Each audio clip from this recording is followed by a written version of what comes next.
Wesley Snipes gets 3 years behind bars.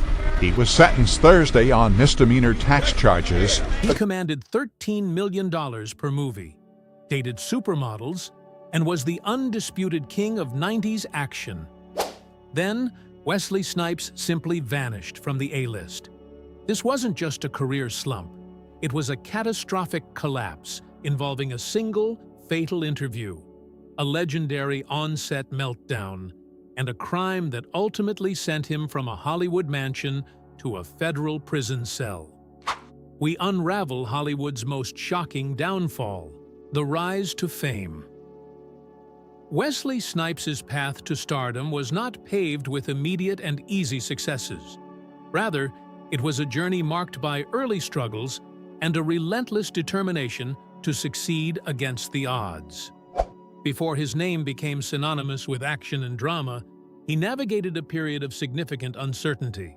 In 1987, he gained a notable glimmer of the spotlight by appearing as the primary antagonist to the king of pop himself in Michael Jackson's iconic Martin Scorsese-directed music video for Bad.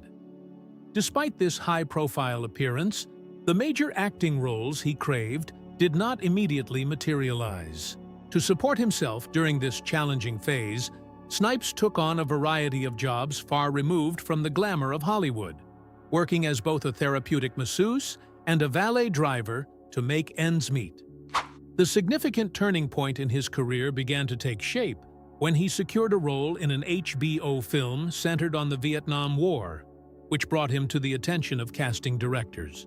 However, the role that truly served as his breakout performance was that of the cocky and incredibly fast baseball player Willie Mays Hayes in the 1989 sports comedy Major League.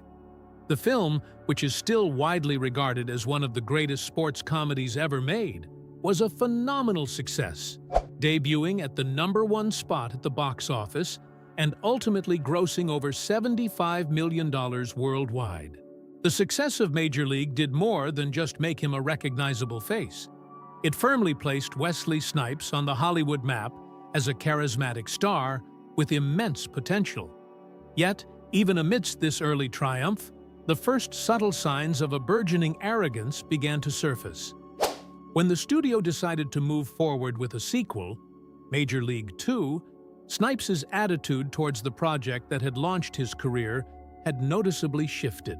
His co-star, Corbin Burnson, recounted an interaction where Snipes responded to the idea of a sequel with a dismissive air, essentially asking, "You're really going to do that?" Burnson reflected on the moment with the observation, "How quickly they forget," noting that Snipes had already transformed from an up-and-coming actor into Wesley Snipes, the movie star, and was beginning to look down on the very projects that had built his foundation. Following this success, Snipes was laser-focused on building his brand as a global superstar. He secured representation with one of Hollywood's most powerful agencies, and his agent at the time, Donna Chavis, described him as having an iron will, completely determined to reach the pinnacle of stardom with no one and nothing standing in his way. This ambition was met with some initial resistance from the industry establishment. In the landscape of the late 1980s and early 1990s, some executives reportedly felt that with his dark skin and unconventional beauty, there was only room for one black leading man of Denzel Washington's stature.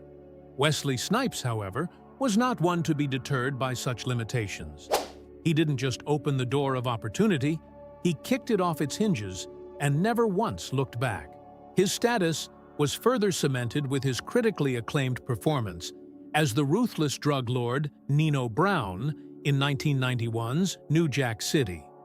Taking on such a dark and complex role was a significant risk, but it paid off handsomely, establishing him as a versatile actor capable of immense power and charisma, and turning him into a true cinematic icon.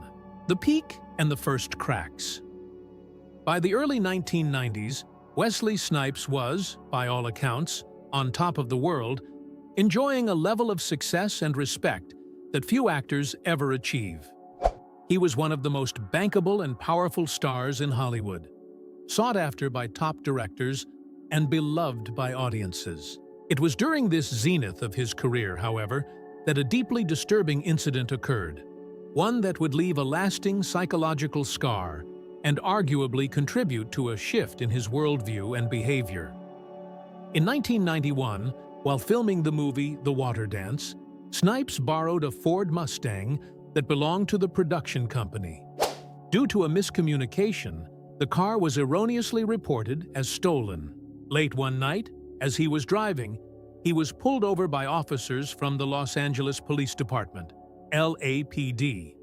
The situation escalated rapidly and terrifyingly.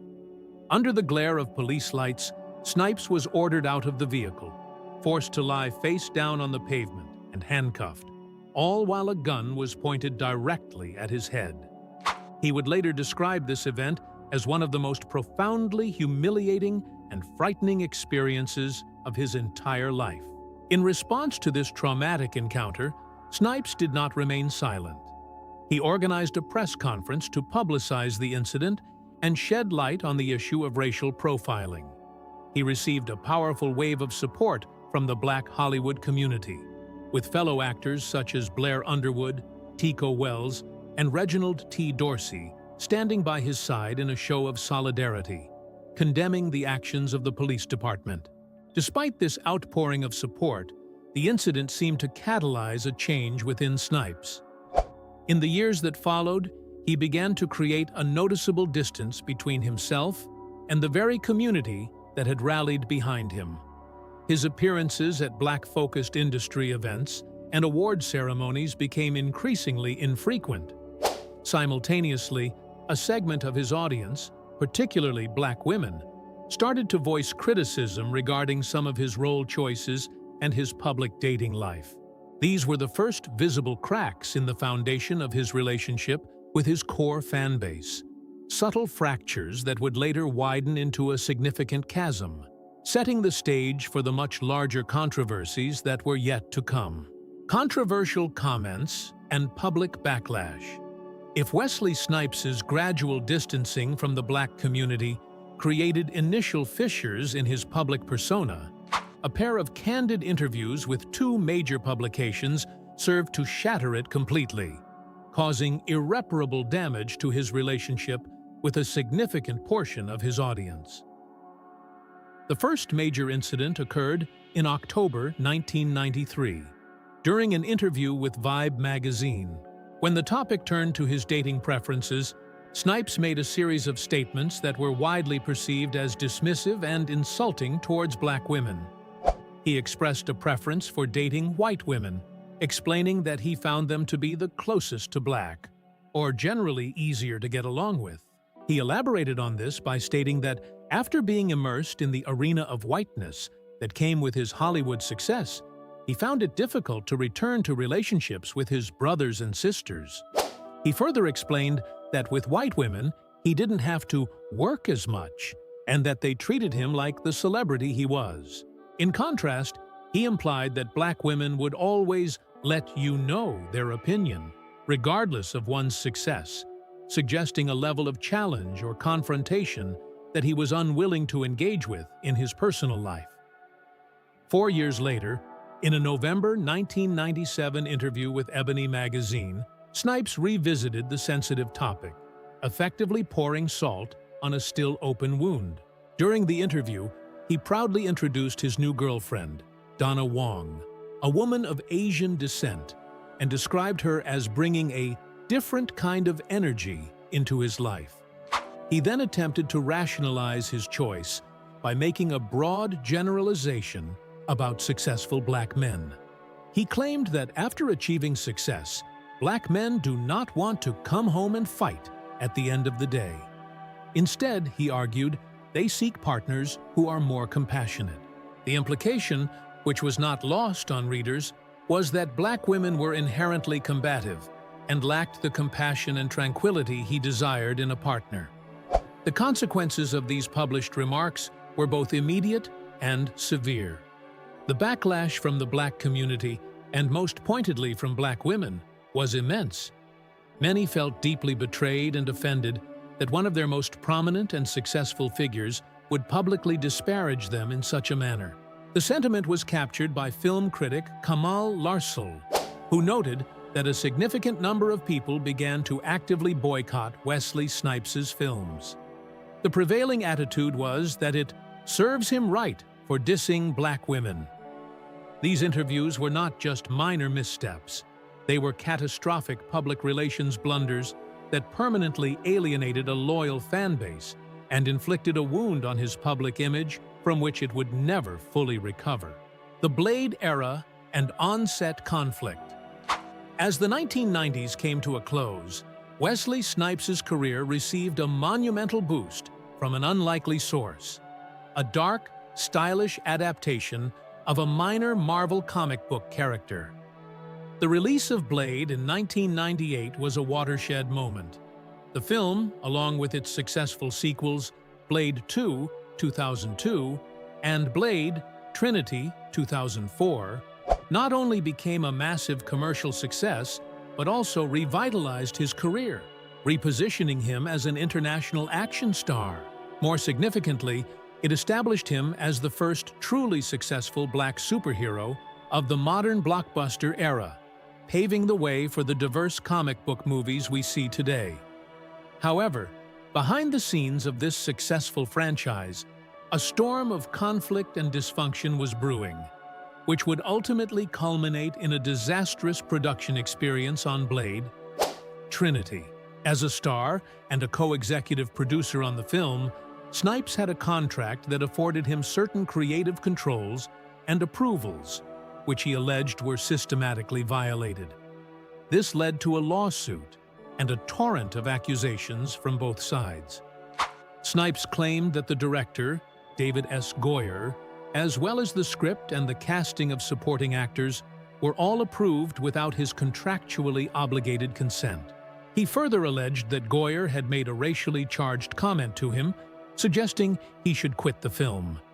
Snipes also sued the studio, New Line Cinema, accusing them of intentionally prioritizing his white co-stars, Ryan Reynolds and Jessica Biel, by cutting his screen time and failing to pay him the final $3 million of his salary.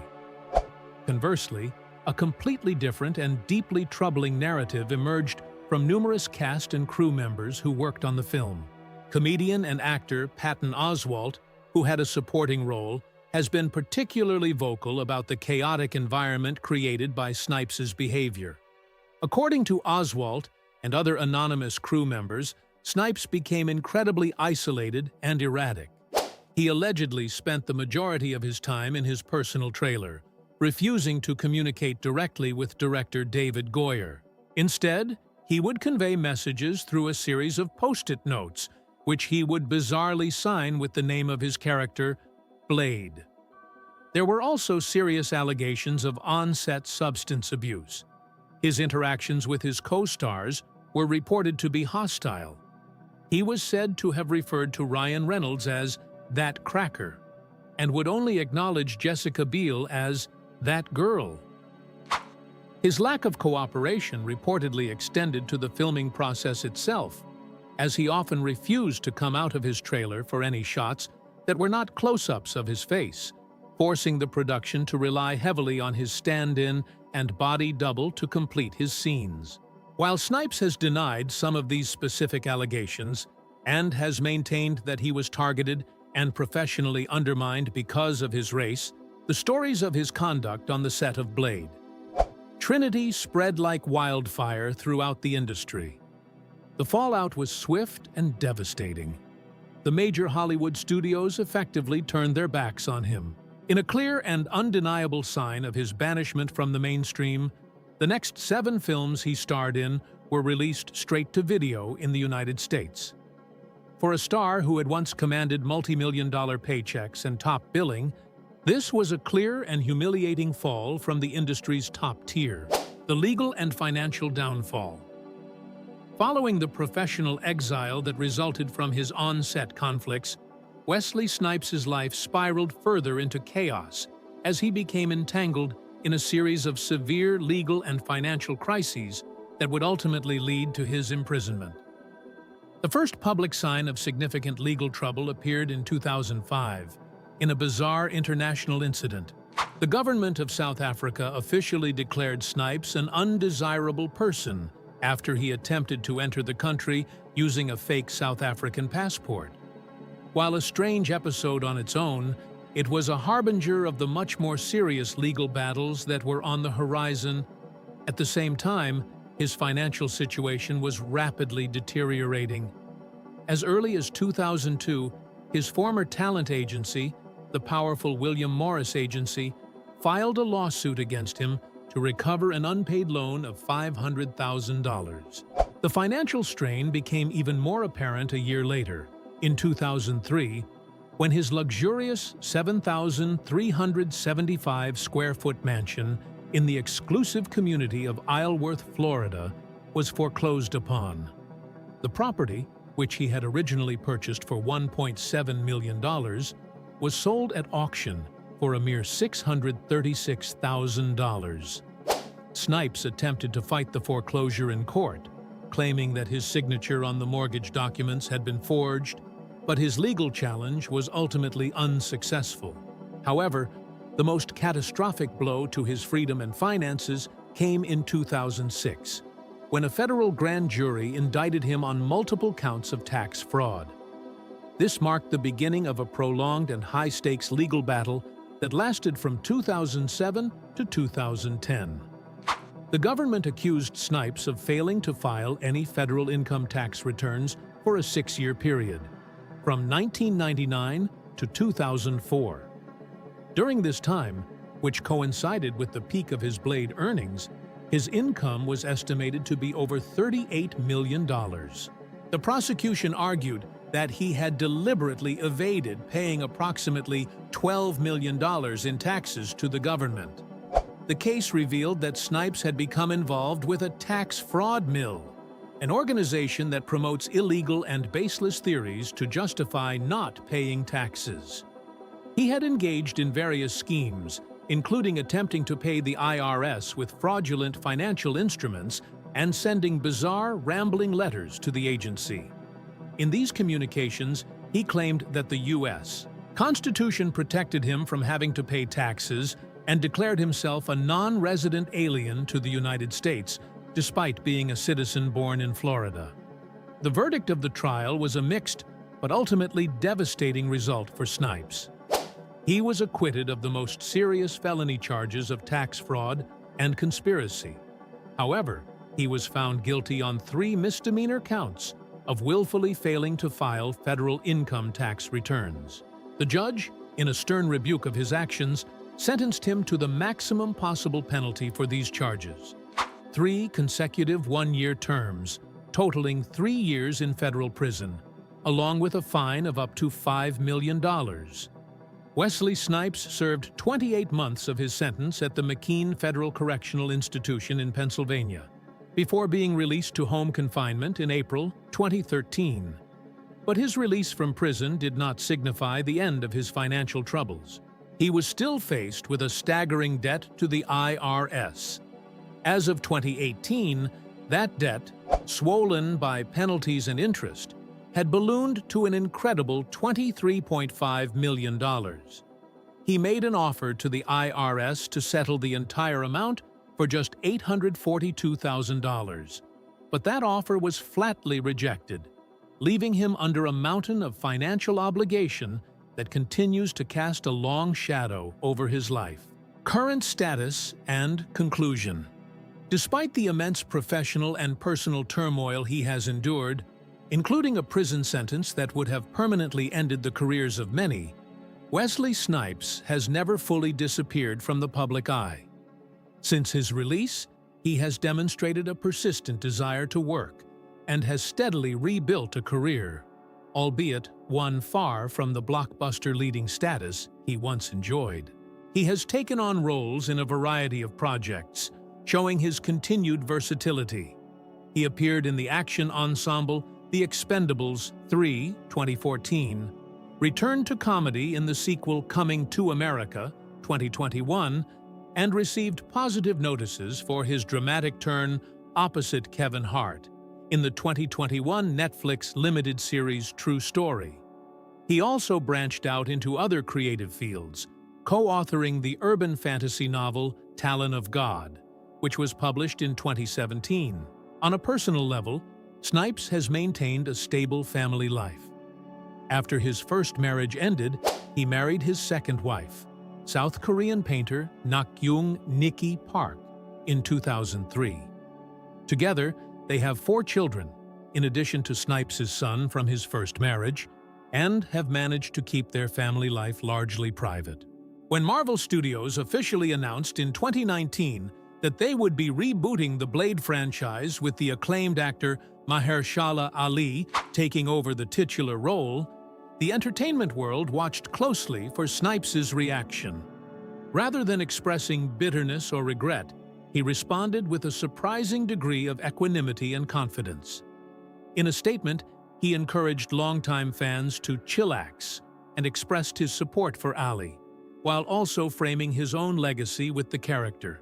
He suggested that his pioneering work on the original films was merely white belt stuff, implying that he has since evolved as an artist and is now operating at a black belt level, ready for new and different challenges. The journey of Wesley Snipes is a profoundly complex narrative of extraordinary talent, groundbreaking success, and a series of damaging decisions that led to a dramatic and public downfall. He was a trailblazer who shattered racial barriers in Hollywood, proving that a black actor could be a global box office draw in action, comedy, and drama. Yet, he became increasingly isolated, partly due to his own controversial statements, a reputation for difficult behavior, and ultimately, his severe legal transgressions. In Hollywood, however, redemption is often just one great role away. As Michael DeLuca, an executive who worked on the original Blade, once astutely observed, "Once you are a movie star, you are always a movie star. All it takes is one more film." The final chapters of Wesley Snipes' story may still be unwritten. Were you surprised by the trajectory and the various events that shaped the downfall of Wesley Snipes' career?